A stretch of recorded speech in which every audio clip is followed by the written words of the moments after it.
નમસ્કાર મિત્રો, વિડીયોમાં તમારું સ્વાગત છે। તો મિત્રો, અત્યારે હાલની ખૂબ જ મોટી અને દુઃખદ ખબર સામે આવી રહી છે। ત્યારે મિત્રો તમને જણાવી દઈએ કે ઇન્ડોનેશિયામાં ભયાનક સડક અકસ્માત થયો છે, જેમાં 16 લોકોનું મોકાના આજ મોત થયું છે।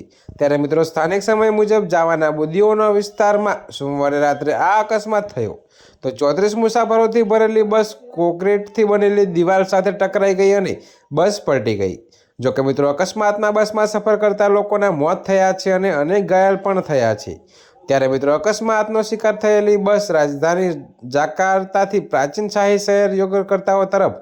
જોકે મિત્રો, રોમારાંગ સર્ચ એન્ડ રેસ્ક્યુ ઓફિસના હેડ બ્યુટીઓનો અનુસાર ઇન્ડોનેશિયાના સેન્ટ્રલ જાવા રાજ્યના રોમાંચક શહેરમાં ક્રાપિયાક ટોલ સ્ટ્રીટની નજીક ચારાહા બસ પર અકસ્માતની સુરક્ષા પોલીસને લોકોને આપી તો પોલીસે મોકાના આવીને મૃતદેહોને કબજામાં લીધા અને 18 ઘાયલોને બસમાંથી કાઢીને હોસ્પિટલમાં પહોંચાડ્યા। તો મિત્રો, લોકોએ જણાવ્યું કે બસની ઝડપ ખૂબ જ તેજ હતી। અચાનક બસ ડગમગાઈ અને દિવાલ સાથે ટકરાઈને પલટી ગઈ તો કાચના શીશા તૂટી ગયા અને દરવાજો લોક થઈ ગયો।